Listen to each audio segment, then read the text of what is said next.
అందరికీ శుభోదయం. దివ్యమైన, భవ్యమైన, నిత్య నూతనమైన, అతి పవిత్రమైన మన లోపల ఉన్నటువంటి ఈ దేవాలయానికి అందరికీ స్వాగతం. కేరళ కాంజంగాడ ఆనందాశ్రమంలో భౌతిక దేహంగా ఉండిన ఇప్పుడు అన్ని చోట ఉన్నటువంటి మా గురువు గారు పప్పా స్వామి రామదాస్ ఆయన పాదార విందాలకు నా నమస్కారాలు. అలాగే మా అమ్మ నాన్నకి కూడా నా నమస్కారాలు. మనం ఇప్పుడు 14వ అధ్యాయం గుణత్రయ విభాగ యోగ దీన్ని తెలుసుకునే ప్రయత్నం చేస్తున్నాము. ఈ అధ్యాయం మనకు చాలా చాలా ముఖ్యమైన అధ్యాయం. ఎందుకంటే ఆత్మ అవలోకన, ఆత్మ విశ్లేషణ అంటాము. ఆత్మ అవలోకన చేయడానికి అంటే మన సెల్ఫ్ ఎనాలిసిస్ ఇది చేయడానికి చాలా అద్భుతమైన అధ్యాయం ఇది. ఇందులో భగవంతుడు సత్వ, రజ, తమ ఈ 3 గుణాల గురించి చెప్తున్నాడు. ఈ 3 గుణాలు ఏంటి? ఏ గుణమైనా కూడా బంధనం అయితే ఉంటుంది. ఎలాంటి బంధనం ఉంటుంది? అలాగే ఈ గుణాలు అందరిలో ఉంటుంది. ఎందుకంటే ఇది ప్రకృతి. ఈ ప్రకృతి నుండి మన దేహం, మన మనసు, మన బుద్ధి అంతా దీనికి ప్రకృతి అంటాం. ప్రకృతిలో ఏమేముందో, ఏ వస్తువైనా ఉండొచ్చు, జడ వస్తువైనా ఉండొచ్చు, ఒక చెట్టు ఉండొచ్చు, ఒక ప్రాణి ఉండొచ్చు, వ్యక్తి ఉండొచ్చు. అన్ని దీంట్లో కూడా ఈ 3 గుణాలు 100% గా ఉంటాయి. కానీ సత్వ ఎంత అంశ సత్వం ఉంటుంది, ఏ ప్రపోర్షన్ లో ఉంటుంది, అది తేడా. ఇప్పుడు ఒక జడ వస్తువును తీసుకుంటే అందులో తమోగుణ ఎక్కువ ఉంటుంది, మాక్సిమం తమోగుణం. కొంచెం రజోగుణ, కొంచెం సత్వగుణ ఉండొచ్చు. అలాగే ఒక మనిషిని చూస్తే సత్వగుణ ఎక్కువ ఉంటుంది, తక్కువ రజోగుణ ఉంటుంది, తక్కువ తమోగుణ ఉంటుంది. కానీ కొందరిలో మనం చెప్తాం కదా, ఒక ప్రాణి అలాగే ప్రవర్తిస్తున్నాడు అని. అలాగైతే తమోగుణ ఎక్కువ ఉంటుంది. అందరిలో ఈ 3 గుణాలు కూడా ఉంటాయి. ఎంత జ్ఞాని అయితే కూడా సత్వ మాక్సిమం సత్వం ఉండొచ్చు, కానీ కొంచెం రజో, కొంచెం తమో డెఫినెట్ గా ఉంటుంది. అది అలాంటి సత్వ ప్రధానంగా ఉంటే చనిపోయిన తర్వాత ఎక్కడికి ప్రయాణం చేస్తాడు? రజోగుణ ప్రధానంగా ఉంటే ఎక్కడికి ప్రయాణం చేస్తాడు? ఎప్పుడు? దేహ నాశం అయిన తర్వాత. దీనికి గతి అని పేరు. అందుకే చెప్తాం కదా, ఎవరైనా చనిపోతే సద్గతి, సద్గతి దొరకని. ఏంటి అది సద్గతి అంటే? చనిపోయిన తర్వాత ఇంకా మంచి యోని, మంచి జన్మ రావాలి. లేదా కొంచెం సేపు మనం ఏదో స్వర్గలోక, లోక, ఈ లోకంలో ఉండి మళ్ళీ వస్తాము. లేదా నీచ లోకానికి కూడా వెళ్ళొచ్చు. మూఢ యోని అన్నాడు. తమోగుణ ప్రధానంగా ఉండినప్పుడు చనిపోతే మూఢ యోనిలు, నీచ యోనులు మనకు జన్మం. ఎంత సాత్విక మనిషి అయితే కూడా కొంచెంసేపు అయినా తమోగుణ ఎక్కువ ప్రధానంగా ఉంటుందంట. అతి ప్రధానంగా ఉండినప్పుడు చనిపోతే అంతే, నీచ యోని. అందుకే ఎంత జాగ్రత్తగా ఉండాలి మనము. 24 hours కూడా మనం జాగ్రత్తగా ఉండాలి. ఆ తమోగుణ మనం ఎప్పుడు చనిపోతామో మనకు తెలియదు కదా. ఎప్పుడైనా డమ్మని వెళ్ళొచ్చు. ఏమే ముందు చెప్తాడా? నేను రేపు నిన్ను తీసుకువెళ్తున్నాను యముడు ఎప్పుడైనా చెప్తాడా? ఎవరికైనా చెప్పడు కదా. ముందే ఇన్ఫర్మేషన్ ఏమి రాదు మనకు. ఎల్లుండి నువ్వు వెళ్ళిపోతావు, ఏ ఇన్ఫర్మేషన్ రాదు. ఎప్పుడు తీసుకువెళ్తాడో తెలీదు. ఇప్పుడు ఎవరి గురించో చక్కగా మాట్లాడుతూ ఉండినప్పుడు తీసుకువెళ్తే మరి నీచ జన్మమే కదా మనకు. అందుకే 24 hours మనము సాధకులు అంటే 24 hours జాగ్రత్తగా హెచ్చరిక, హెచ్చరిక, హెచ్చరిక. బోర్డు కనిపిస్తూ ఉండాలి, అమ్మో ఇలా చేయకూడదు, ఇలా చేయకూడదు నేను అని. దాని గురించి చెప్పాడు. అలాగే ఈ జన్మంలో సత్వ ప్రధానం ఉంటే ఏం ఫలము, రజోగుణ ప్రధానంగా ఉంటే ఏం ఫలము, అలాగే తమోగుణ ప్రధానంగా ఉంటే ఏం ఫలము అని అన్నాడు. సర్వద్వారేషు దేహేస్మిన్ ప్రకాశ ఉపజాయతే. అన్ని జ్ఞానేంద్రియాలు రెడీగా ఉంటాయంట, ప్రకాశమానంగా ఉంటాయి. దేనికి? ఇలాంటి అధ్యాత్మ జ్ఞాన కోసం. లోక జ్ఞానం కూడా, వ్యవహార జ్ఞానం కూడా మనకు కావాలి. అది కూడా తీసుకోవడానికి రెడీగా ఉంటుంది. కానీ ఎక్కువ ఆసక్తి ఎందులో ఉంటుంది? అధ్యాత్మ మార్గంలో ఎక్కువ ఆసక్తి ఉంటుంది. లేకపోతే ఇందులో ఆసక్తి లేదు అంటే మనం చూడండి, ఒక సత్సంగానికి వెళ్ళొచ్చు, ఎవరో రాజోతి అని తీసుకువెళ్ళరు, నాకేం ఇంట్రెస్ట్ లేదు కానీ ఎవరో సరి పోస్ట్ చేస్తున్నారు కదా, ఇల్లు లేకపోతే తిట్టుతారు అని వెళ్తాను. వెళ్ళి అక్కడ కూర్చుంటే ఏదో కథ చెప్తూ ఉంటారు, సత్సంగం ఏమో చెప్తూ ఉంటారు, నాకేం ఆసక్తి లేదు అందులో అంటే నా మనసు అక్కడ ఉండదు, వేరెక్కడో తిరుగుతూ ఉంటుంది. అక్కడ వాళ్ళు ఏం చేస్తున్నారు, చేస్తున్నారు, ఇక్కడ వెళ్ళి ఇంకా ఏం వంట చేయాలి, రేపు ఏ చీర కట్టుకోవాలి, ఏ జ్యువెలరీ వేసుకోవాలి, ఇలాంటి ఆలోచనలే తిరుగుతూ ఉంటాయి. అంటే ఆ జ్ఞానేంద్రియాలు దీనికి ప్రకాశమానంగా లేదు.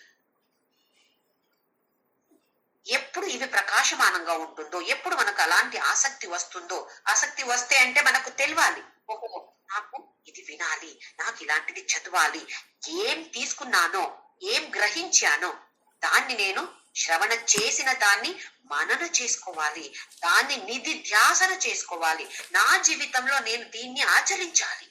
ఎలాగ ఆచరించాలి తెలుసు, సత్యమే అబద్ధం ఆడకూడదని అందరికీ తెలుసు, కానీ ఆడట్లేదా? ఏదో పర్లేదులే, ఇది ఒక చిన్న విషయం కదా, ఒక్కసారి ఫోన్ లో చెప్పేస్తాను, లేరండి వాళ్ళు లేరు, అక్కడే ఉంటారు, అబద్ధమే కదా. ఆచరిస్తున్నామా? చూడండి, మనకు తెలుసు కానీ ఆచరించడం కొంచెం తక్కువ అయిపోతుంది. అలాగా అవ్వకూడదు, నిధిధ్యాసన కూడా మనకు అవ్వాలి. అలాగే రజోగుణ ప్రధానంగా ఉంటే లోభ ప్రవృత్తిరారంభ కర్మణామ శమస్పృహ. లోభ, అన్ని నాకే కావాలి, నాకే కావాలి, ఇక వేరే వాళ్ళకి ఏమన్నా వస్తుందో లేదా నాకు అనవసరం, అది నాకైతే ఎక్కువ రావాలి. ఇక అన్ని చోట ఏ పని ఉంటే దానికి కాలు పెట్టి చేయి పెట్టి ఏమి సరిగా చేయడం. ఇంకా అశమ, రెస్ట్లెస్నెస్. ఎప్పుడు మనకు రెస్ట్లెస్నెస్ వస్తుంది? నేను ఇప్పుడు ఒక వంట చేశాను, ఎలాగొస్తుందో, రుచిగా ఉంటుందో లేదో, ఉంటుందో లేదో అని అనుకుంటే అది రాదు, రుచిగా రాదు. ఎందుకు అక్కడ అలాంటి రెస్ట్లెస్నెస్ వచ్చింది? మనకు ఒక వ్యామోహం, ఒక అటాచ్మెంట్ ఉంది, రిజల్ట్ ఇలాగే రావాలి అని ఒక అటాచ్మెంట్ అక్కడ. అది ఉండినప్పుడు మనసు అటు ఇటు అవుతుంటుంది, ప్రశాంతంగా ఉండదు మనసు. అలాగే స్పృహ. స్పృహ అంటే మనం ఏం సాధించామో దాని మీద ఒక అటాచ్మెంట్. నేను ఇది ఇప్పుడు ఫస్ట్ వచ్చాను అనుకోండి, ఏదో ఒక ఎగ్జామ్ లో ఫస్ట్ వచ్చాను, అందరు నాకు కంగ్రాచులేషన్ చెప్పాలి, ఓహో ఎంత మంచిగా చేసిందండి జ్యోతి అని అందరూ చెప్పాలి. లేకపోతే వాళ్ళ మీద కోపం చెప్పకూడదు వాళ్ళకి. ఒక్క కంగ్రాచులేషన్ చెప్తే ఏమైపోతుంది, వాళ్ళకి డబ్బు ఇవ్వాలా దానికి?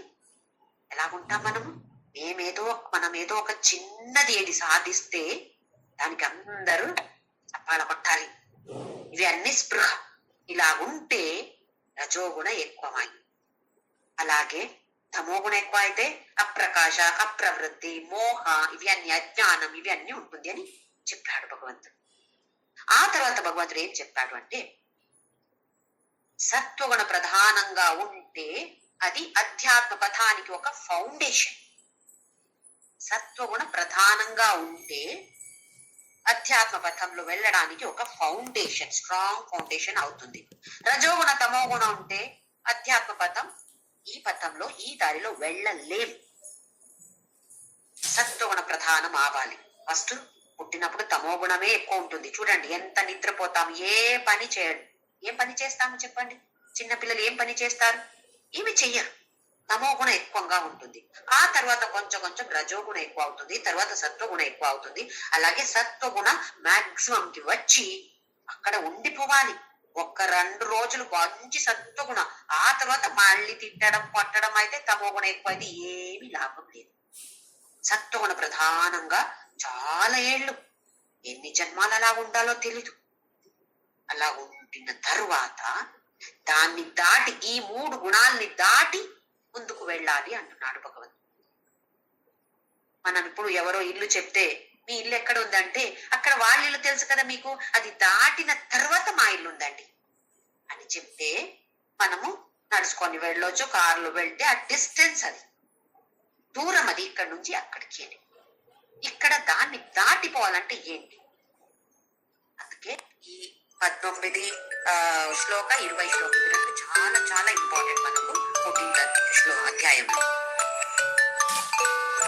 ఏమంటున్నాడు అంటే, నాణ్యం గుణేభ్య కర్తారం యదా ద్రష్టానుపశ్యతి గుణేభ్యశ్చ పరం వేత్తి మద్భవ గచ్చతి. ఒకసారి చూసాము ఇది, మళ్ళీ ఇంకొకసారి ఆ టచ్ చేద్దాము ఏం చెప్తున్నాడు అని. ఎవరికి ఎవరు చూశారు ఉంటారో దేన్ని తెలుసుకుంటారు? నా అన్య గుణేభ్య కర్తారం. ఈ కర్త ఎవరు? ఏ పని చేస్తే తిట్టలు తిట్టితే, మంచి పని చేస్తే, చెడ్డ పని చేస్తే, ఏ పని చేస్తే చేసేది ఎవరు? గుణ. గుణ మాత్రమే. ఈ గుణాలే చేసేది. నా అన్య ఇంకెవరు లేరు. వ్యక్తిలో ఉండినటువంటి ఈ గుణాలు చేపిస్తున్నాయి.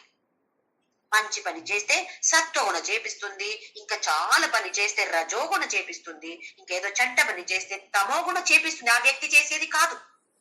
నా అన్య గుణేభ్య కర్తారం. కర్త ఎవరు? కర్త ఎవరు? గుణాలు మాత్రమే. ఎవరు ఇలా తెలుసుకుంటారో అలాంటి వాడు గుణేభ్యశ్చ పరం వేత్తి. ఈ గుణాన్ని దాటి ముందుకు వచ్చి నాలో ఐక్యమైపోతాడు, నా భావం పొందుతాడు. అంటే నాలో ఐక్యమైపోతాడు, లేదా పరబ్రహ్ముడే అవుతాడు. ఎలా ఒక నది వెళ్ళి సముద్రానికి చేరుతుంది. చేరిన తరువాత ఇది గంగా నది, ఇది యమునా నది అని చెప్పగలుగుతామా? సముద్రంలో సముద్ర నీళ్లు ఇది గంగా, ఇది యమున, ఇది కృష్ణ అని చెప్పలేము కదా. అలాగే ఈ భావం వచ్చిన తరువాత అలాంటి వ్యక్తి ఈ దేహంలో ఉంటే కూడా పరబ్రహ్ముడు అయిపోతాడు. ఇప్పుడు గుణేభ్యశ్చ పరం వేత్తి. దాన్ని దాటిపోవడం అంటే ఎట్లా? ఒక్కసారి చూసాము, మళ్ళీ ఇంకొకసారి చూద్దాము. పురుష అంటే ఏంటి, ప్రకృతి అంటే ఏంటి అని 13వ అధ్యాయంలో చూసాము. దాన్ని ఒక్కసారి తేడా చూద్దాము. పురుష అంటే చేతన, ప్రకృతి అంటే అచేతన, జడ. ప్రకృతి అనేది ఎప్పుడు జడ. చేతన ఏమి చేతన లేదు. కానీ ఈ పురుష అనే దీనికి అది చేతన. ఇక్కడి నుంచి ఆ చేతనాన్ని తీసుకుంటుంది ఈ ప్రకృతి. దానికి పేరు చిదాభాస. చిత్ ఆభాస. చిత్తు ఉండినట్టు ఆభాసం, అది చిదాభాస అని పేరు దానికి. ప్రకృతికి చేతన లేదు, అది అచేతన. ఇప్పుడు మన దేహం ఇది అచేతన, కానీ ఆ పురుష ఉంది కాబట్టి పురుష నుండి ఆ చేతన, ఆ శక్తిని అక్కడ తీసుకుంటుంది. అందుకే ఈ పని చెయ్యగలుగుతుంది ఈ దేహం. ఇప్పుడు దేహం మాత్రమే కాదు, ఏ వస్తువు అయినా, ఇప్పుడు ప్రపంచంలో ఏముంటే భూతం అంటాము, ఏది ఉంటే కూడా అది అన్ని ప్రకృతి. అలాగే పురుష అనే దీనికి నిర్గుణం, ప్రకృతి సగుణ. సగుణ అంటే ఈ 3 గుణాలు ప్రకృతిలో ఏమేమి ఉన్నాయో అన్ని దీంట్లో ఈ 3 గుణాలు డెఫినెట్ గా ఉంటాయి. ఎంత ప్రపోర్షన్ లో ఉంటుంది అది తేడా. ఆ తర్వాత పురుషాన్ని దీనికి ఏ వికార, నిర్వికార. వికార అంటే మార్పులు, ఏ మార్పు రాదు. ప్రకృతి మార్పు, ఎప్పుడు క్షణ క్షణానికి మార్పు వస్తుంది. మన దేహం చూడండి, ఇప్పుడు ఇలా ఉంటే ఒక గంట తర్వాత ఇలా ఉంటుంది అని చెప్పలేము.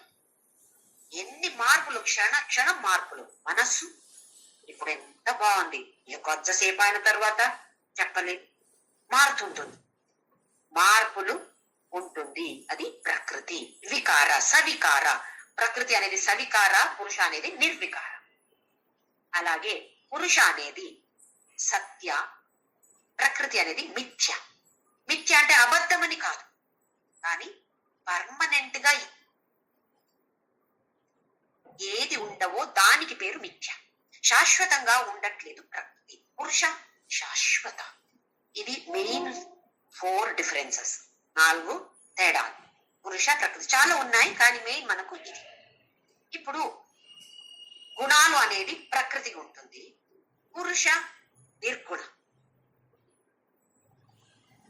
ఇప్పుడు ఈ 3 గుణాల్ని దాటి వెళ్ళాలి అంటే ఏంటి? ఈ దేహానికి గుణాలు 100% ఉంటుంది అని చెప్పారు. అయితే ఈ దేహాన్ని నిర్గుణ చెయ్యలేము, నిర్వికార చెయ్యలేము. నా దేహంలో ఏ మార్పు రాకూడదు. ఆహా, ఇది ప్రకృతి కదా. నువ్వు జ్ఞాని అయినా అజ్ఞాని అయినా ప్రకృతిలో ఉండిన అన్ని దీనికి మార్పులు గ్యారెంటీ. అలా ఉండినప్పుడు నేను ఎలా నిర్గుణ అవుతాను? నేను అంటే ఈ దేహ ప్రకృతి ఎలా నిర్గుణ అవుతుంది? అవ్వదు, నిర్గుణం అవ్వదు. పురుష అనేది అది కూడా నిర్గుణ అవ్వదు. అవడానికి ఏముంది? అది నిర్గుణం. ఇంకా చేసేది ఏముంది? మళ్ళీ చూడండి, ప్రకృతిని నిర్గుణంగా చెయ్యలేము. పురుష నిర్గుణంగా చేయడానికి ఏమి లేదు, నిర్గుణమే. ఇంకా ఏముంది నిర్గుణం చేయడానికి? అది నిర్గుణ కాకపోతే నిర్గుణం చెయ్యాలి. ఇప్పుడు నిర్గుణమే. పురుష అనేది నిర్గుణ, ప్రకృతి అనేది సగుణ. దీన్ని నిర్గుణ చెయ్యలేము, ప్రకృతిని నిర్గుణ చెయ్యలేము. అయితే ఏం చెయ్యాలి మరి? దాటి వెళ్ళాలంటే ఏం చెయ్యాలి? మనం ఇప్పుడు దేనితో గుర్తిసుకుంటున్నాము? మనము నేను జ్యోతి అంటే ఈ దేహం అని కదా. దీన్ని మార్చేసి నేను అంటే ఈ దేహం కాదు, నేను అంటే ఈ పురుష, ఆత్మ, ఏమేం పేరుంది దానికి, పరమాత్మ, ఆత్మ, సోల్, ఏమేమో పేర్లు చెప్తారు కదా. ఏదో ఒక సాక్షి భావం. పురుషాన్ని పెట్టుకుందాం ఇప్పుడు, లేదా ఆత్మ అని పెట్టుకుందాము. ఆత్మ, పురుష, ఇవి రెండు వర్డ్స్ మనం యూజ్ చేద్దాం. ఇప్పుడు నేను అంటే ఈ ఆత్మని నేను ఎప్పుడు తెలుసుకుంటానో అప్పుడు ఈ దేహం అనేది ఎవరు? ఇది ఒక వస్తు. ఎలా నేను ఒక ఫ్యాన్ ని చూస్తాను, ఒక కబర్డ్ చూస్తాను. ఆ కబర్డ్ నేను చూస్తే నేను ఆ కబర్డా, నేను ఆ ఫ్యానా? అది ఒక వస్తు, ఎందుకంటే నేను చూస్తున్నాను. అలాగే నా దేహాన్ని నేను చూస్తున్నాను. అయితే నేను దేహమా? ఎలా నేను ఫ్యాన్ కాదో అలాగే నేను దేహం కూడా కాదు కదా. దేహం కూడా ఒక వస్తు. అయితే నేనెవరు? నేను ఆ చూసే పురుష, సాక్షి పురుష. చూడటానికి కళ్ళు ఉన్నాయి, ఈ దేహానికి కళ్ళు ఉన్నాయి, కానీ చూసే శక్తి ఎక్కడి నుంచి వస్తుంది? ఒక డెడ్ బాడీ చూడండి, శవ, దానికి కూడా కళ్ళు ఉంటాయి, కానీ చూడగలుగుతుందా? కళ్ళు లేవా, కానీ చూసే ఆ శక్తి లేదు. ఆ శక్తి ఎక్కడి నుండి వస్తుంది? ఈ పురుష నుండి వస్తుంది. అయితే ఇక్కడ దాన్ని దాటి వెళ్ళాలి అంటే మన ఐడెంటిటీ మనము మార్చుకోవాలి, అంతే. చాప్టర్ క్లోజ్ అక్కడికి. నేను ఈ దేహ కాదు, ఈ దేహ నాకు ఒక డ్రెస్ అలాగే. ఇప్పుడు ఇవాళ వేసుకున్న డ్రెస్ ఇది తీసేసి ఇంకా వేరే డ్రెస్ రేపు వేసుకుంటాం. అలాగే నేను కూడా ఈ దేహాన్ని ఒక డ్రెస్ అలాగే వేసుకుంటున్నాను. కొన్నేళ్ళ తరువాత ఈ డ్రెస్ వదిలేసి, ఈ దేహాన్ని వదిలేసి ఇంకా ఒక్క డ్రెస్ వేసుకుంటాను. ఎలాంటి డ్రెస్ అది తెలీదు. ఏది నిర్ధారం చేస్తుంది ఎలాంటి డ్రెస్ అని? సత్వ, రజ, తమో గుణ నిర్ధారం చేస్తుంది. ఎంత మాక్సిమం సత్వం ఉంటే మంచి జన్మం, తమో గుణ ఎక్కువ ఉంటే మూఢ జన్మం. ఒక చెట్టుగా కూడా పుట్టొచ్చు మనం. అందుకే ఇక్కడ గుణాల్ని దాటి వెళ్ళాలి అని భగవంతుడు చెప్తున్నాడు. గుణేభ్యశ్చ పరం వేత్తి. తెలుసుకొని గుణ ఇన్న పరం, పరమమైనది ఇంకొకటి ఉంది. అదేది? ఆ పురుష. అది నేను. నేను ఈ గుణాలు కాదు, నేను ఈ దేహ కాదు, నేను ఈ మనస్సు కాదు, నేను ఈ బుద్ధి కాదు, నేను ఈ ఇంద్రియాలు కాదు. నేను అంటే పురుష, శాశ్వతంగా ఉన్నటువంటి నిర్వికార, నిర్గుణ, సత్య, చేతన నేను. ఇలాంటి ఐడెంటిటీ మనము అనుభవానికి వస్తే ఆ తర్వాత మోక్షమే. ఎంత ఈజీగా చెప్పాడు భగవంతుడు. చాలా ఈజీగా ఉంది అని కదా. అంత ఈజీగా వస్తుందా? అయితే రోజు పొద్దున లేవంగానే అందరు కూడా ఏదో శ్లోకాల సాయిరామ రామరామ ఏదో చెప్తారు. దానితో ఇది ఒక ప్రాక్టీస్ చేసుకోవాలి మనం ఇప్పుడు. అది చిదానంద రూప శివోహం శివం అని అలాగే మన శ్లోక సంస్కృత లైన్ వస్తే చెప్పొచ్చు. అదే చెప్పాలి అని ఏమీ లేదు. మన భాషలో ఏ భాష మనకు కంఫర్టబుల్ ఆ భాషలో మనము చెప్పుకోవాలి. నేను ఈ దేహం కాదు, ఈ దేహ ఇప్పుడో ఇవాళ్ళో రేపో పడిపోతుంది. ఇది నేను కాదు, నేను శాశ్వతమైన పురుష, నిర్గుణ, నిర్వికార, ఆ తర్వాత సత్య చేతనమైన పురుష నేను. ఉత్తమ పురుష, పురుషోత్తమ నేను. ఈ మాసానికి పేరు పురుషోత్తమ మాసం, అధిక మాసం. నిన్న నుండి స్టార్ట్ అయింది. ఆగస్టు 15, 16 దాకా ఉందంట. అధిక మాసం. ఈ మాసానికి పేరు పురుషోత్తమ మాసం. ఎందుకంటే ఇది ఆ కృష్ణ పరమాత్ముడికి మనము సమర్పణ చేసే మాసం అంట. అయితే ఎన్నిసారి భగవద్గీత మనము పారాయణం చేస్తే చాలదు, మంచిదే చేస్తే, కానీ కొంచెమైనా అర్థం చేసుకొని ముందుకు వెళ్లే ప్రయత్నం చేస్తే ఇది పెద్ద సమర్పణ, పెద్ద ఆఫరింగ్. మనం ఏ పూలు ఈ నైవేద్యం ఇచ్చే అవసరం లేదు. భగవంతుడు ఏం తింటాడా? మనం ఇచ్చే ఒక పాయసం చేసి పెడతాం, తింటాడా అతను? మనమే కదా తర్వాత తినేది. ఆయనకి ఇష్టం అని చెప్పి బాగా తినేదెవరు? మనమే. అది చెయ్యకూడదు అని కాదు, పూలు వేయకూడదు అని కాదు, ప్రసాదం నైవేద్యం చేయకూడదు అని కాదు, కానీ దాని కింద ఎక్కువ ఇంపార్టెన్స్ మన దీనికి ఇవ్వాలి. ఇలాంటి సత్సంగాల్ని వింటే చాలదు, దాన్ని మననం చేసుకొని ఆ తరువాత నిధిధ్యాసన ఇంప్లిమెంటేషన్ ఆచరించాలి. కొంచెమైనా ముందుకు వెళ్తూ ఉండాలి. అలాగే రోజు ఒక్కసారి నాల సత్వగుణం ఉందా, రజోగుణం ఉందా, తమోగుణ ప్రధానంగా ఉందా, ఇది రోజు ఎప్పుడో సంవత్సరానికి ఒక్కసారి, నెలానికి ఒక్కసారి విశ్లేషణ చేస్తే నడవదు, ముందుకు వెళ్ళలేము. రోజు చెయ్యాలి, కుదిరితే గంటకు చెయ్యాలి. ఏం చేస్తున్నా నేను? సత్వగుణ ప్రధానంగా ఉండాలి అని చెప్పాడు భగవంతుడు, లేకపోతే నీచ జన్మమన్నాడు. ఇది తెలుసుకున్నప్పుడు సత్వగుణ ప్రధానంగా ఉండాలంటే ఎలాగుండాలి తెలుసుకోవాలి కదా. ధ్యానం చేయాలి, పారాయణం చేయాలి, మంచి మాటలు మాట్లాడాలి, భజనలు పాడాలి, చేసిన అన్ని పనిని సమర్పణ మనోభావంతో చేయాలి. ఏమి వస్తే కూడా ఈశ్వర ప్రసాద బుద్ధితో తీసుకోవాలి. ఇవన్నీ కర్మయోగ. ఇది తెలుసు కదా.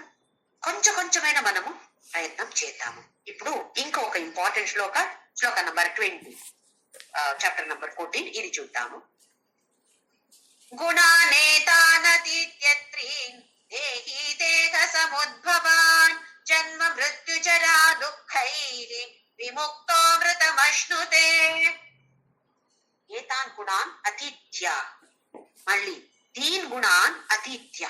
అతీతం అంటే దాటిపోయి, దేహి దేహ సముద్భవాన్. చూడండి, దేహ సముద్భవాన్, ఈ గుణాల వల్ల మనకు నెక్స్ట్ దేహ వస్తుంది, రాకపోవచ్చు.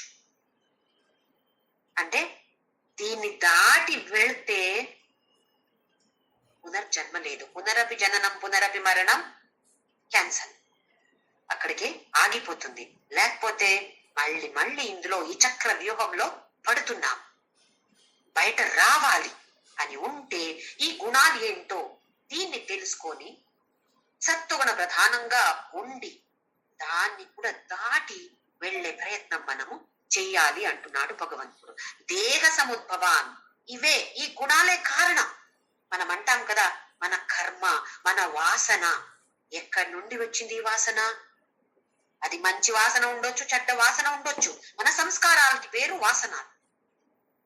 మంచి పని చేస్తే మంచి సంస్కార, మంచి వాసన. చెడ్డ పని చేస్తే చెడ్డ వాసన, చెడ్డ సంస్కారాలు. చెడ్డది మంచిది ఎక్కడి నుంచి వచ్చింది? ఈ గుణాలు కదా చేసేది. చేసే కర్మమని ఎవరు చేస్తున్నారు? ఆ వ్యక్తి కాదు, ఆ గుణాలు చేపిస్తున్నాయి.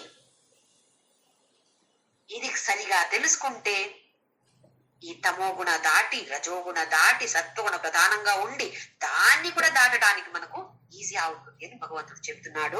జన్మ మృత్యు జరా దుఃఖైః విముక్తో. మనకు పునరపి జననం అంటే జన్మ వచ్చిన తర్వాత వెళ్లాల్సిందే. ఎందుకంటే వచ్చినప్పుడు రిటర్న్ టికెట్ తోనే వస్తాము. ఎవరు కూడా రిటర్న్ టికెట్ లేకుండా రారు. అది అయితే గ్యారంటీ. ఎప్పుడు, ఎలా, ఎక్కడి నుండి వెళ్తారో ఇది మాత్రం తెలియదు, ఎవరికి తెలియదు.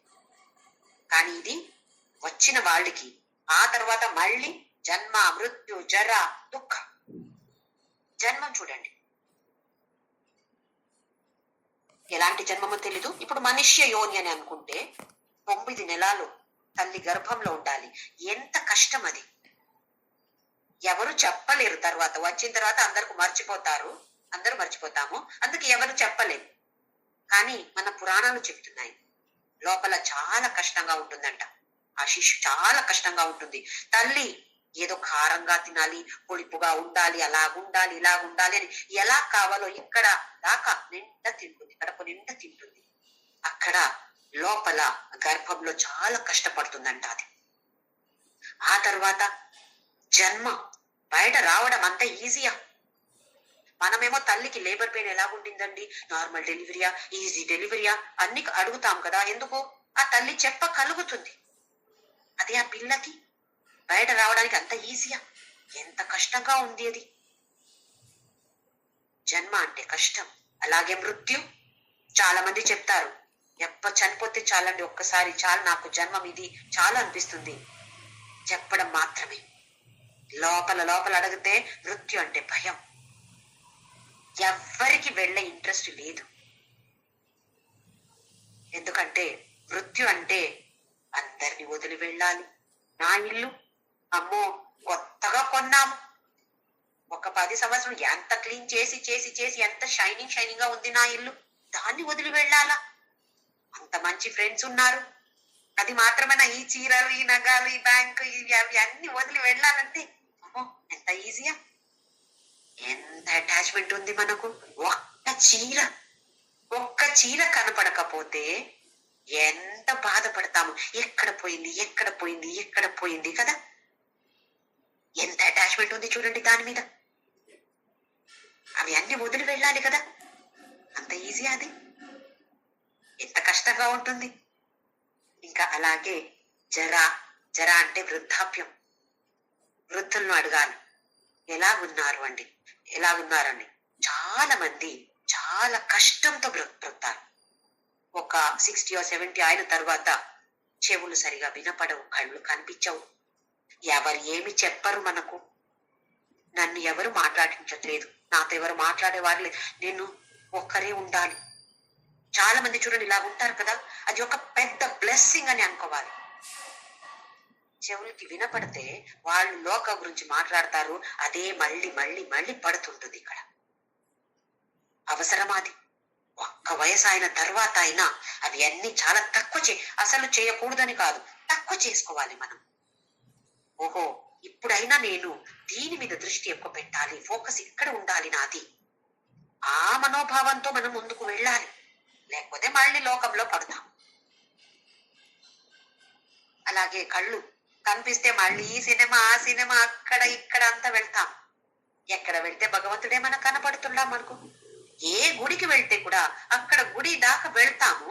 గుడి లోపల వెళ్ళి క్యూలో ఉండినప్పుడు వాళ్ళు ఎలాంటి చీర కట్టుకున్నారు, ఓహో ఇక్కడ ఒక ఆషాఢ సేల్ జరుగుతుంది కదా, నేను కూడా వెళ్ళి చూస్తాను, కొంచెం ఎక్కడి నుంచి కొన్నారండి, ఎంత ఇచ్చారండి అని తెలుసుకొని, నా దగ్గర కూడా అలాంటి చీర ఉంది అని అంటే ఎక్కడైనా ఒక 10 రూపీస్ 50 రూపీస్ ఎక్కువ ఇచ్చానంటే మళ్ళీ అక్కడ బాధ, అయ్యో 50 రూపీస్ ఎక్కువ ఇచ్చానే, ఇక్కడ సేల్ ఉండిందంట, అక్కడ చీచి అక్కడ కొనాల్సింది నేను. దృష్టి భగవంతుడి మీద ఉందా? లేదు కదా. ఇంకా అక్కడ పురోహితులు ఎలా చేస్తారు, వాళ్ళ జడ్జిమెంట్ మనం చేసేది. ఏం బాగా చేయలేదండి ఆయనకి అసలు మంత్రాలే రావు, మనకొచ్చా? మంత్రాలు వచ్చిన వాళ్ళకి కూడా దృష్టి భగవంతుడి మీద ఉంటుందా లేదా మనకు తెలియదు కదా.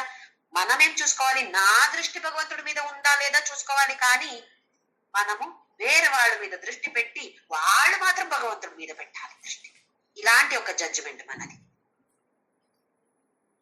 ఇవి జరా అంటే వృద్ధాప్యంలో వచ్చే చాలా అలాంటి అన్ని కష్టాలు. దుఃఖం ఎక్కువ చూస్తే అందరూ దుఃఖంలో ఉంటారు. సుఖం ఏదో కొంచెంసేపు ఉంటుంది, ఎక్కువ దుఃఖమే. అయితే ఒక్కసారి పుట్టితే మళ్ళీ మృత్యు అయితే గ్యారంటీ. జాతస్య ధ్రువో మృత్యు ధ్రువం జన్మ మృతస్య చ అన్నాడు 2వ అధ్యాయంలో. పుట్టితే మృత్యు గ్యారంటీ, చనిపోతే మళ్ళీ జన్మం గ్యారంటీ. ఎవరికి మళ్ళీ జన్మం లేదు? ఎవరు మోక్షం పొందుతారో అలాంటి వాళ్ళకి మాత్రమే జన్మం లేదు. అయితే ఇప్పుడు ఈ జన్మ మృత్యు జరా ఇవన్నీ దుఃఖం. ఎందుకు వస్తున్నాయి దుఃఖాలు? ఎందుకంటే నేను అంటే ఈ దేహ అని గుర్తించుకుంటున్నాం కదా, దాని వల్ల వచ్చే ప్రాబ్లమ్స్ ఇవి అన్ని. ఇప్పుడు చూడండి, అగ్ని ఎలా ఉంటుంది? వేడిగా ఉంటుంది, వేడిగా ఉంటుంది. ఎక్కడైనా అగ్ని చల్లగా ఉంటుంది ఉందా? లేదు. మనకు తెలుసు అగ్ని అంటే వేడిగా ఉంటుంది. దాన్ని ఎలా వాడుకోవాలి, ఎలా యూజ్ చేసుకోవాలి? కుకింగ్. యూజ్ చేసుకుంటున్నాం. కావాలి కదా, ఒక గ్యాస్ స్టవ్, ఏదో ఒక అగ్ని కావాలి కదా, అక్కడ యూజ్ చేసుకుంటున్నాము. అలాగే దానికి అక్కడ వెళ్ళి చేయి పెడుతున్నామా? లేదు కదా. నీళ్లలో చేయి పెడతాం, ఇందులో చేయి పెడతామా? ఎందుకు పెట్టాము? తెలుసు మనకు అది వేడిగా ఉంటుంది, కాలిపోతుంది నేను పెడితే మనకు తెలుసు. ఇప్పుడు అగ్నికి ఆ వేడిగా ఉండటం ఒక సహజ గుణమే కదా. అయ్యో కష్టం అండి, అగ్ని చాలా వేడిగా ఉంది, కష్టం కష్టం అని అనుకుంటున్నామా? లేదు. ఎందుకంటే మనకు తెలుసు ఇది సహజ గుణమే, అగ్ని సహజ గుణమే ఇలా ఉంటుంది, మనకు తెలుసు. అలాగే ఈ దేహం అంటే జన్మ, మృత్యు, జర, దుఃఖ ఇవన్నీ సహజమే, న్యాచురల్ ఇవన్నీ. మనము దానితో గుర్తు చేసుకుంటున్నాం. మన ఐడెంటిటీ దేనితో ఉంది? ఈ దేహంతో ఉంది. కాబట్టి దేహానికి వచ్చే, మనసుకి వచ్చే, బుద్ధికి వచ్చే ప్రాబ్లమ్స్ అన్ని మనము నాది అని అనుకుంటున్నాం. ఈ జర, వృద్ధాప్యం దేనికి వస్తుంది? దేహానికి వస్తుంది, ఆ తర్వాత మనసుకు వస్తుంది, బుద్ధికి వస్తుంది. ఇవన్నీ సహజమే కదా అని ఈజీగా తీసుకుంటే బ్రతికమన్నది సుందరమైపోతుంది. లేదా దేహానికి వస్తే పొట్టనొప్పి, చిన్న పొట్టనొప్పి వస్తే అమ్మో పొట్టనొప్పి పొట్టనొప్పి పొట్ట ఎవరికి? నాకు పొట్టనొప్పి అండి అని. ఎవరికి వచ్చింది? దేహానికి వచ్చింది. నేనెవరు? నేను కాదు, నా దేహానికి వచ్చింది అంతే. నేను ఇది కాదు, దేహం కాదు. భగవాన్ రమణ మహర్షికి కూడా క్యాన్సర్ వచ్చినప్పుడు చాలా మంది భక్తులు ఫీల్ అయ్యారంట. అయ్యో ఎంత కష్టంగా ఉంటుందో, అది భయంకరమైన క్యాన్సర్ వచ్చింది, ఎంత కష్టం అవుతుందో అని. కానీ భగవాన్ రమణ గారు చెప్పారంట, కష్టంగా ఉంది కానీ నాకు కాదు, దేహానికి కష్టం, నాకు కాదు అని అన్నారంట. అలాగే మనము కూడా ఆ లెవెల్కి మనం ఎప్పుడు వెళ్తామో తెలీదు, కానీ ప్రయత్నం అయితే చెయ్యాలి. చిన్న తలనొప్పి వస్తే చెప్పాలి, ఇది నా దేహానికి వచ్చింది, నేను సఫర్ అవ్వను. ఉంది, నొప్పి ఉంది, కానీ దాని వల్ల సఫర్ అవ్వట్లేదు నేను, ఎందుకంటే నేను ఈ దేహం కాదు. దేహంతో మనం గుర్తు చేసినప్పుడు, గుర్తించుకుంటూ అప్పుడు ఎలా ఉంటుంది అంటే, ఒక్క ఉదాహరణ. ఒకసారి ఒక వ్యక్తి ఒక పెద్ద కార్ కొన్నాడంట. 30 లక్షలు ఇచ్చి కార్ తీసుకొచ్చాడు ఇంటికి. ఎంత సంతోషమో, సందడో సందడి అందరికి, ఇంట్లో పిల్లలకి, భార్య భర్త అందరికి చాలా సంతోషం. మనం కూడా అలా చేస్తాం కదా, పెద్ద కొత్త కారు తీసుకొస్తే 4 రోజులు ఎలా చేసి వాష్ చేసి చేసి చేసి పెడతాం, ఆ తర్వాత అక్కడ పడి ఉంటది, ఎవరు చూడరు. కానీ ఫస్ట్ ఒక నెల బాగా మంచిగా దాన్ని పాలిష్ చేస్తూ చేస్తూ క్లీన్ గా కనపడాలి. బయట తీసుకొచ్చినప్పుడు అంత క్లీన్ గా నీట్ గా ఉండాలి. అలాగే చేసేవారు. ఒకరోజు ఈ వ్యక్తి బయటకు వచ్చినప్పుడు చూస్తున్నాడు, చిన్న అబ్బాయి, 4-5 సంవత్సరాల అబ్బాయి, ఏదో రాసినట్టు ఉంది. ఒక షార్ప్ ఆబ్జెక్ట్ తీసుకున్నాడు, ఒక రాయి ఏదో తీసుకొని ఇలా ఇలా చేస్తున్నాడు. ఈయనకి బాగా కోపం వచ్చింది. 30 లక్షలు ఇచ్చి ఒక్క నెల కాలేదు, ఏం చేస్తున్నావు నువ్వు అని దగ్గర ఏం దొరికిందో అందులో ఆ అబ్బాయి చేయికి కొట్టాడంట. అది ఒక పెద్ద హ్యామర్ ఉండింది అక్కడ, అందులో చేయికి కొట్టేశాడు. బాబు అరిచేశాడు. ఇంకా ఆ ఫింగర్స్ అంతా ఇలాగ అయిపోయినాయి. అక్కడ ఇమ్మీడియట్లీ డాక్టర్ దగ్గర తీసుకువెళ్లాల్సి వచ్చింది. తీసుకువెళ్ళాడు. డాక్టర్ చెప్పారంట, ఇవి 2 పనికి రాదండి, ఈ బాబుకి ఎప్పుడు కూడా జీవితంలో ఇంకా ఇవి 2 ఫింగర్స్ పనికి రావు అని చెప్పేశారంట. అయితే అక్కడ బాధపడ్డాడు. తర్వాత ఇంటికి వచ్చి కార్ దగ్గర వెళ్ళి చూశాడంట. ఏం చేస్తున్నాడు ఈ అబ్బాయి, ఏం చేశాడు కారులో అని చూస్తే ఐ లవ్ యూ డాడీ అని రాశాడంట. అంటే ప్రేమం చెప్పాలి డాడీకి, ఎంత మంచి కారు తీసుకొచ్చి కొని పెట్టావు నాన్న నువ్వు, నాకు అంత ప్రేమం నీ మీద అని చెప్పడానికి తెలీదు. చిన్న బాబు కదా, తెలీదు ఎట్లా చెప్పాలో అని. కానీ ఐ లవ్ యూ అని చెప్పేది అందరు చెప్తారో అది తెలుసు. ఐ లవ్ యూ డాడీ అని రాశాడంట అందులో. అది చూసి ఎంత బాధగా ఉండొచ్చు చెప్పండి. ఎందుకు ఇట్లా కోపం వచ్చింది?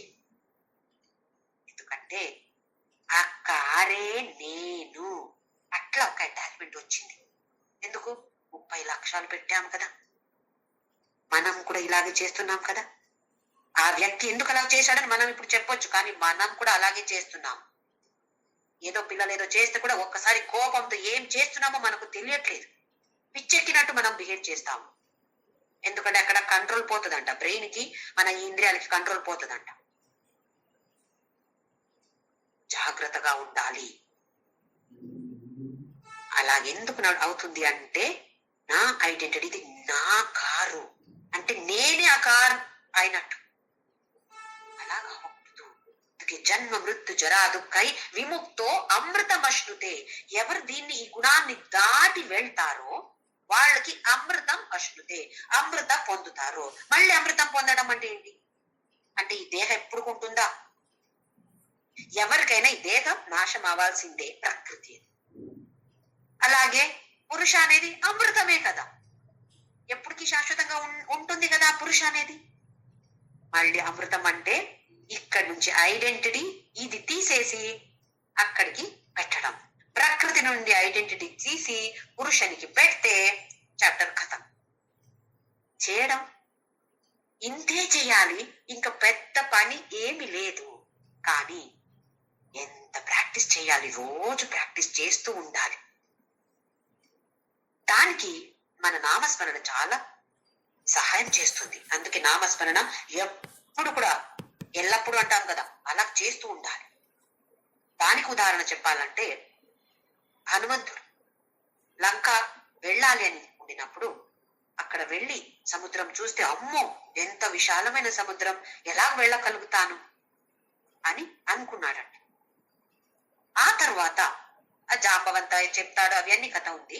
కానీ ఆ దృష్టి ఎప్పుడు రాముడి మీద, టోటల్ 100% రాముడి మీద పెట్టాడో అప్పుడు గోష్పదీకృత వారాశిం మశకీకృత రాక్షసం అని అనిపించిందంట. అంటే ఈ వారాశి, వారాశి అంటే సముద్రం, ఎలా కనపడింది అంటే గోష్పదీకృత. గో ఒక ఆవుకి పాదంలో ఆ గొరసు అంటామా, అందులో ఒక చిన్న ప్లేస్ ఉంటుంది కదా, అందులో ఎంత నీళ్లు ఉండొచ్చు, కొంచెమే. ఆ సముద్రమే ఈ గోష్పది అలా కనపడిందంట.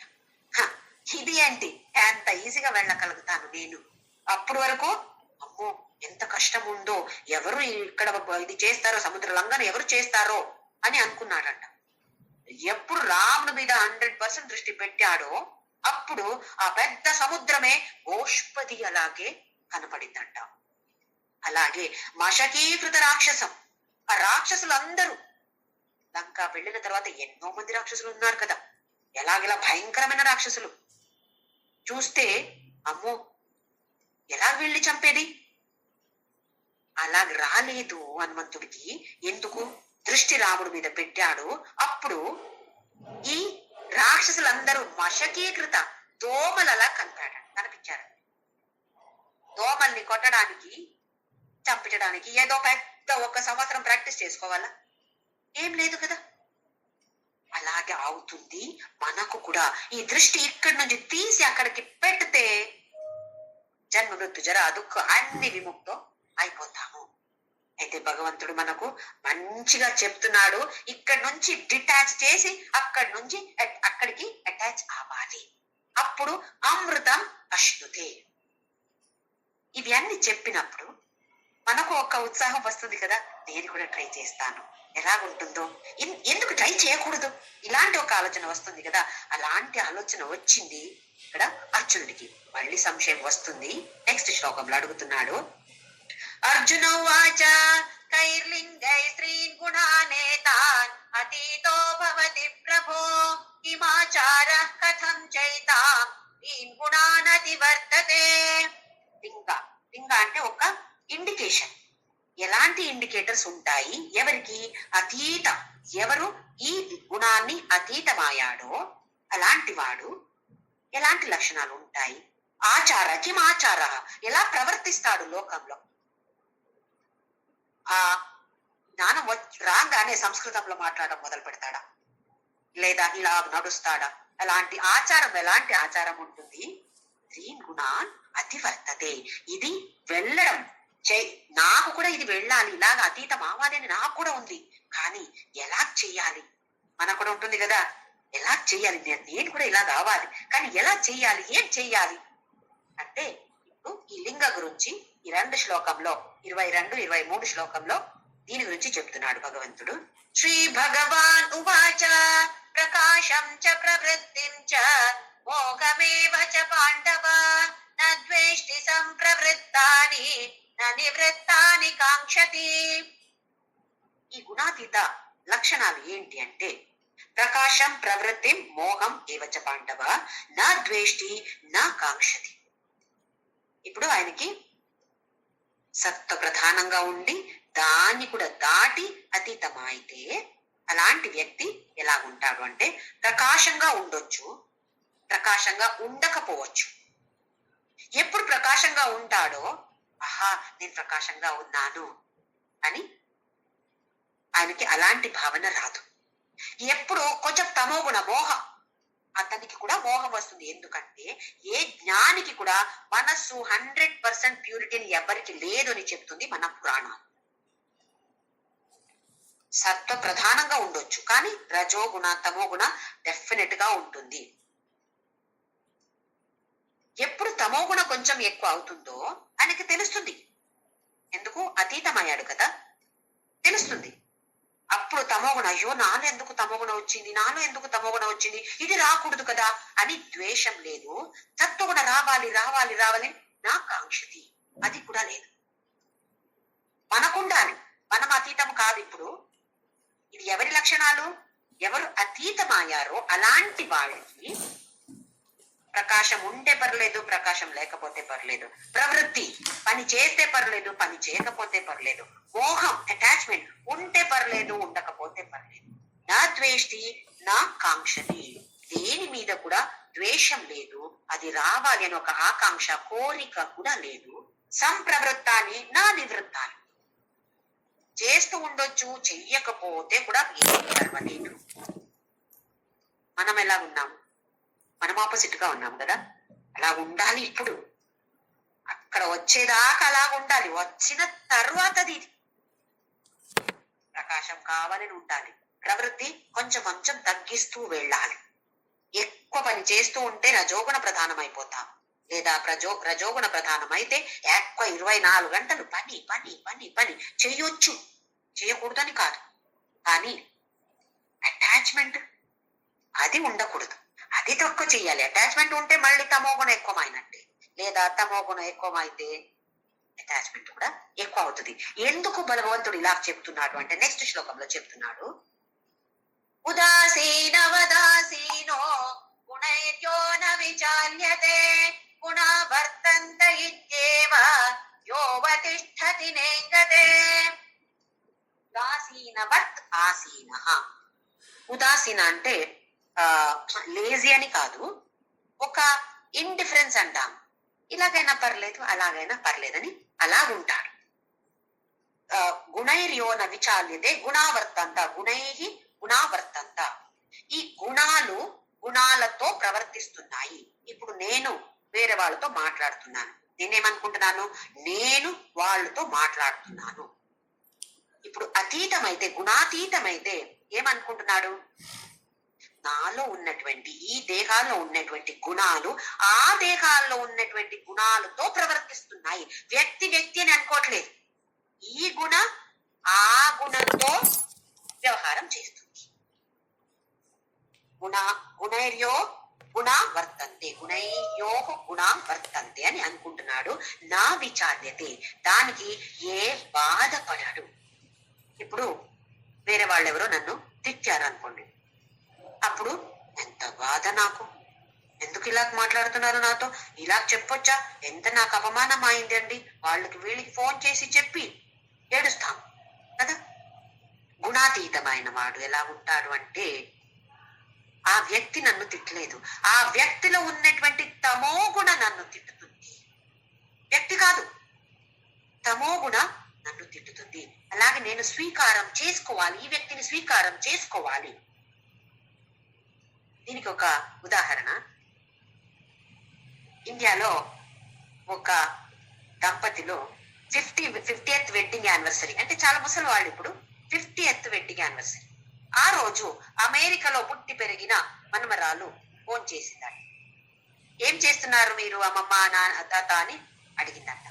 అయితే మేము 50th వెడ్డింగ్ యానివర్సరీ దాన్ని సెలబ్రేట్ చేస్తున్నాము అని చెప్పారంట. అయితే అక్కడ పుట్టి పెరిగిన పిల్ల అడిగిందంట అమ్మమ్మతో, అమ్మమ్మ నువ్వు ఒకే భర్తతో 50 years ఉన్నావా అని అడిగిందంట. ఎందుకంటే అక్కడ అది అంత కామన్ కదా, ఒక 2-3 సంవత్సరాలు ఉంటారు, ఆ తర్వాత ఇంకొక డైవోర్స్ చేసి మళ్ళీ వేరే వాళ్ళను పెళ్లి చేసుకుంటారు, లేదా ఉంటారు లివ్ ఇన్ రిలేషన్షిప్. అయితే 50 years నుండి ఒకే భర్తతో ఉన్నావా నువ్వు అని అడిగిందంట. అవును. అయితే నీకు ఒక్కరోజు కూడా మా తాత మీద నీకు కోపం రాలేదా అమ్మమ్మ? వచ్చింది. ఎందుకు రాలేదు? అవునా, బాగా కోపం వచ్చిందా అమ్మమ్మ? అవునన్న, చాలా కోపం వచ్చింది నాకు. ఎంత కోపం వచ్చింది నీకు అంటే, నిద్రపోయినప్పుడు ఒక పెద్ద రాయి తీసుకుని తల మీద కొట్టాలి అని అనిపించింది, అంత కోపం వచ్చింది నాకు. అవునా, అయితే ప్రేమం రాలేదా నీకు? ప్రేమం కూడా ఉంది కదా. ఎంత ప్రేమ వచ్చింది? నిద్రపోయినప్పుడు ఆయన పాదాలు కడిగి ఆ తీర్థ నేను తీసుకోవాలి, అలాంటి ఒక ఏమంటారు గౌరవం వచ్చింది, అభిమానం ఉంది నాకు ఆయన మీద, అలాంటి ఒక ప్రేమ ఉంది నాన్న నాకు మీ తాత మీద అని చెప్పిందంట. ఆ తర్వాత ఆ అమ్మమ్మ చెప్తుందంట, బ్రతుకు అంటే ఇలాగే ఉంటుంది నాన్న, ఒకరు ఇలాగే ఉండాలి అలాగే ఉండాలి అని మనము కోరికలతో ఉంటే అలా ఉండరు వాళ్ళు, ఎందుకంటే వాళ్ళ గుణాలు కదా అది. వాళ్ళు ఎలాగుంటే కూడా నా బ్రతుకులో వచ్చారు కదా, నేను స్వీకారం చేస్తాను. అలాగే నేను పర్ఫెక్టా? నేను కూడా ఒక్కొక్క రోజు తిట్టుతాను, ఒక్కొక్క రోజు ప్రేమంతో మాట్లాడతాను, ఆయన కూడా నన్ను స్వీకారం చేయాలి కదా నాన్న. ఇలాంటి ఒక్క మనోభావంతో మనము జీవిస్తే బ్రతుకు సుందరంగా ఉంటుంది. అయితే ఎందుకు ప్రయత్నం చేయకూడదు? ఎవరైనా మన ఫ్యామిలీలో ఉండొచ్చు, మనతో ఉన్నారు అనుకోండి, ఎప్పుడు చూస్తే సిరిసిడా అని ఉంటారు, ఏ మంచిగా ప్రేమతో మాట్లాడరు, ఏం చేస్తే కూడా ఒక తప్పు చెప్తారు, సరే ఉంటారు. అది ఎవరు చేసేది? వాళ్ళల్లో ఉన్నటువంటి ఆ దేహంలో ఉన్నటువంటి గుణాలు కదా చేసేది. నేను ఇప్పుడు మంచిగా మాట్లాడుతున్నాను అంటే నేనా చేసేది?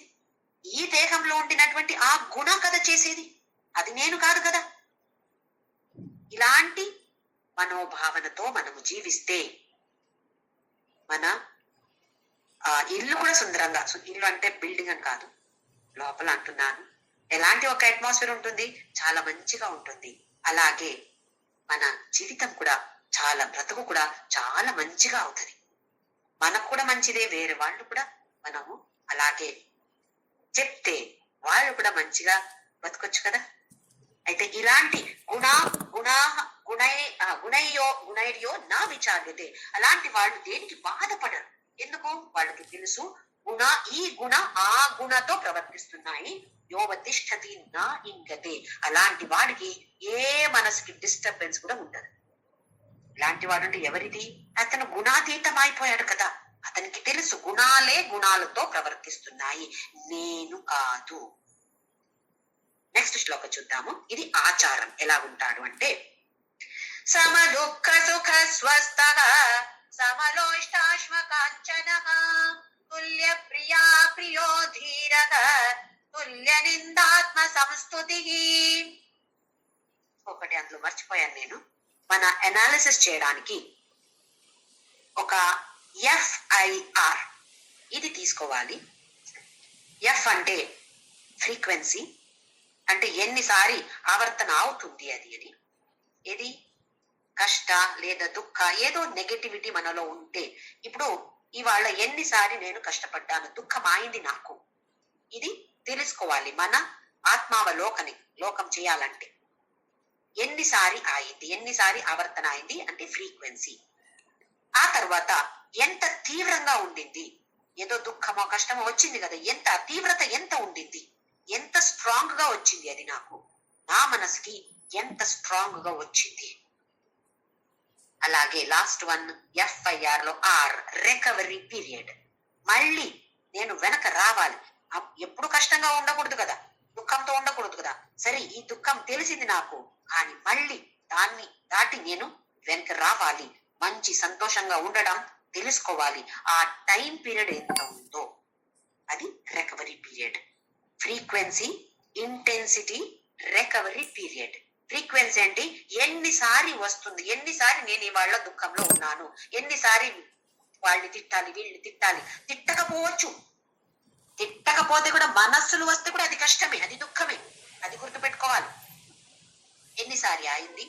అలాగే ఎంత స్ట్రాంగ్ గా మన మనసు స్ట్రాంగ్ గా ఉంటే ఎంత కష్టం వస్తే, ఎలాంటి కష్టం వస్తే కూడా అది పెద్ద కష్టం అనిపించదు. ఇప్పుడు సూర్యుడు ఉండినప్పుడు, సూర్య ప్రకాశం ఉండినప్పుడు మనకు నక్షత్రాలు కనపడుతున్నాయా? రాత్రి నక్షత్రాలు కనపడుతున్నాయి. ఆ సూర్యప్రకాశం ఉండినప్పుడు ఇవి అన్ని కనపడవు. అలాగే ఇప్పుడు స్ట్రాంగ్ గా మనము నేను పురుషాన్ని తీసుకుంటే ఇవి అన్ని నావి కావు, ఇవన్నీ ప్రాబ్లమ్సే కావు, ఇది సహజ కదా అని తెలుసుకుంటాం మనం.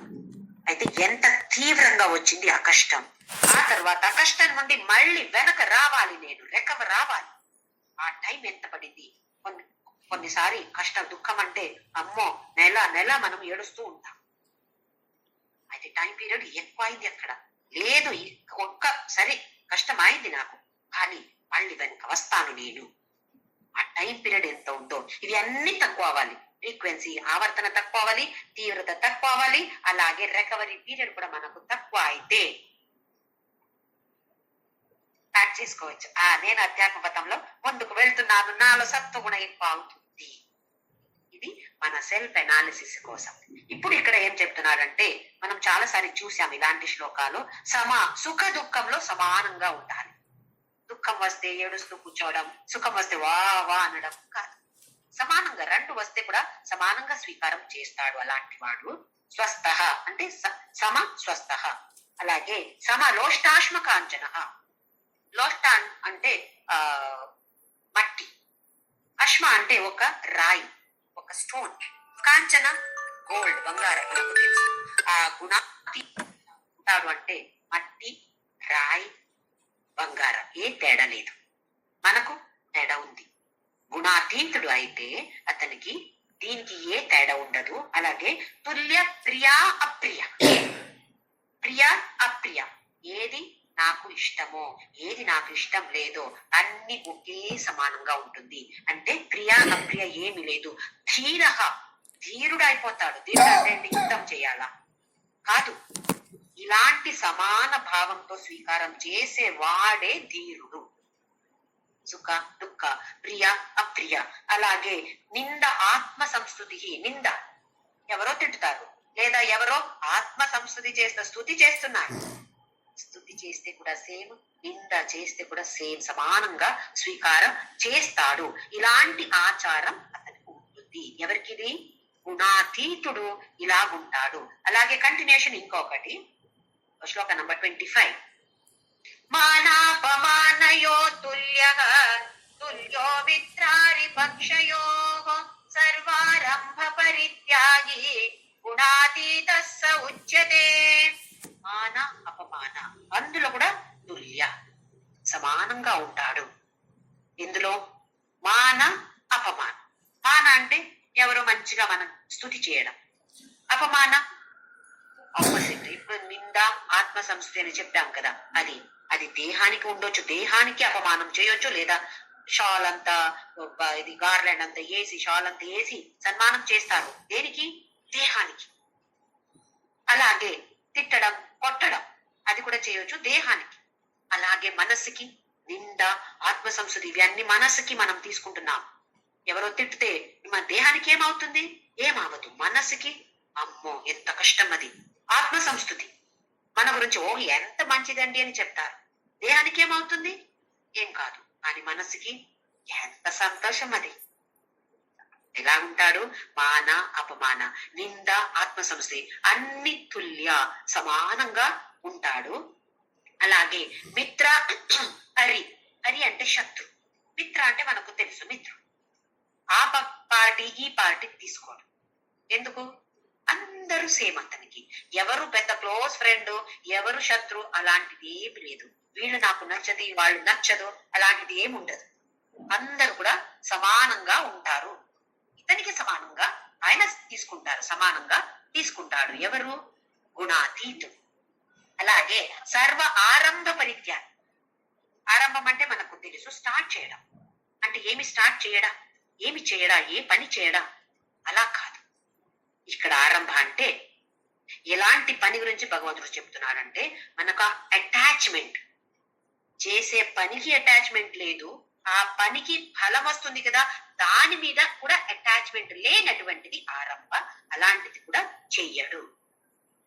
అంటే ఏ పని మొదలు పెడితే ఎలా పెడతాడు, ఎలా చేస్తాడు, మంచి మనసుతో, ఒక సమర్పణ భావంతో చేస్తాడు. అలాగే ఆ ఫల ఏదైనా రాని, నాకు భగవంతుడు ఇచ్చిన ప్రసాదం ఇది అని అలాగే తీసుకుంటాడు. అది సర్వారంభ పరిత్యాగి గుణాతీత ఉచ్యతే. అలాంటి వాడిని గుణాతీత అని చెప్తారు, లేదా పిలుస్తారు, లేదా ఆయనకి గుణాతీత అని పేరు. ఇప్పుడు ఎలా ఉంటుంది అంటే, ఇప్పుడు చూసాం కదా, ప్రకాశ ప్రవృత్తి, దేని కూడా ఆయనకి నా ద్వేష్టి నా కాంక్షది, అది కావాలి అని లేదు, అది వద్దు అని కూడా లేదు. ఎలాగంటే దానికి ఒక ఉదాహరణ ఇవ్వాలంటే, ఇప్పుడు క్రికెట్ మ్యాచెస్ లో చూడండి, 5 మ్యాచెస్ ఉంటాయి. ఒక సిరీస్ లో ఒక 5 మ్యాచెస్ ఉంటాయి కదా. ఇప్పుడు ఇండియా పాకిస్తాన్ ఆడుతుంది అనుకోండి క్రికెట్, 5 సిరీస్, ఒక సిరీస్ చేశారు, అందులో 5 మ్యాచెస్ ఉంటాయి.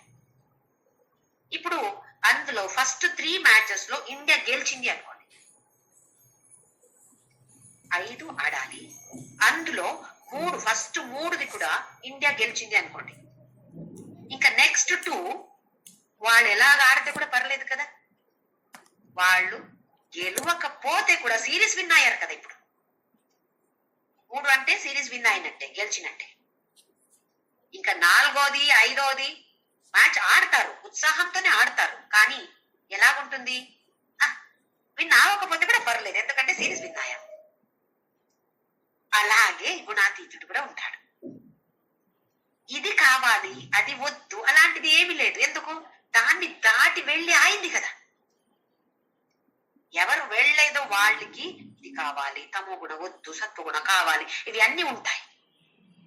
ఎవరు గుణాతీతుడో అలాంటి వాడికి ఈ సిరీస్ ఎలా విన్ అయ్యారో అలాగే ఆల్రెడీ విన్ అయ్యాడు, గుణాతీతం అయ్యాడు. అటాచ్మెంట్ ఇక్కడ నుంచి డిటాచ్ అయి అక్కడికి అటాచ్మెంట్ వచ్చింది, లేదా నేనే పురుష, నేనే ఈ సాక్షి భావ, నేనే ఈ చేతన అని వచ్చేసింది కదా. అమృతమశ్నుతే, అప్పుడు అమృతత్వం పొందాడు, కానీ దేహంలో ఉంటాడు. ఎందుకు, ఆ ప్రారబ్ధ కర్మ అనేది 0 అవ్వాలి కదా. ఎప్పుడు ఆ ప్రారబ్ధ కర్మ శూన్యం అవుతుందో అప్పుడు మాత్రమే దేహాన్ని వదిలేసి వెళ్ళడం. అప్పుడు దాకా ఉండాల్సింది. సంచిత కర్మ, ఆగామి కర్మ అవి అన్ని 0 అయింది, ప్రారబ్ధ నడుస్తూ ఉంది. అది 0 అవంగానే ఈ దేహ నాశం అయిపోతుంది, ఆయన అక్కడ పరబ్రహ్మం అయిపోతాడు. పరబ్రహ్మ అప్పుడు అని అవడమని కాదు, ముందే అయ్యాడు అంటే అక్కడ చేరాడు, కానీ దేహాన్ని వదిలేసి వెళ్ళడం తర్వాత. ఇది ఈ అధ్యాయం మన ఆత్మావలోకనకి చాలా చాలా ఉత్తమమైన అధ్యాయం. ఈ 3 గుణాలు ఏంటి అని తెలుసుకొని, దీనికి కూడా బంధనం ఉంది, దాన్ని కూడా దాటి వెళ్ళాలి. దాటి వెళ్ళాలి అంటే, నేను ఈ దేహం కాదు, నేను ఈ ప్రకృతిలో వచ్చిన ఈ దేహం నేను కాదు, నేను ఎప్పుడు శాశ్వతమై ఉన్నటువంటి ఆ పురుష నేను, నాకు చావు లేదు, నా దేహానికి చావు ఉంది, నేను చనిపోదు. ఎప్పుడు ఇలాంటి భావనతో మనము కొంచెం కొంచెం ముందుకు వెళ్తామో డెఫినెట్ గా ఒక్కరోజు మనం అక్కడికి అందుతామంటే ఎక్కడో దూరం వెళ్ళడం అని కాదు, ఎక్కడే ఉంది అది. కానీ మ్యాగ్నెట్ ఇక్కడ నుంచి తీసేసి అక్కడికి మనం పెట్టాలి అంతే. అది చేయడానికి ఎన్ని జన్మలు ఎత్తుతున్నాము, ఎన్ని కష్టాలు పడుతున్నాము, ఎన్ని సాధనాలు చేయాలి. అన్ని సాధన మనం ఏమేమి చెయ్యగలుగుతామో మంచి cheerful గా చేయాలి. అయ్యో అయ్యో ఇది చెయ్యాలా అని కాదు, మంచి సంతోషంతో చేయాలి. ఏమి చేస్తే కూడా సంతోషంగా అది చేయాలి. దానితో చాలా ఈజీగా మా గురుగారు చెప్పిన ఒక సాధన అంటే నామస్మరణ. ఓం శ్రీరామ్.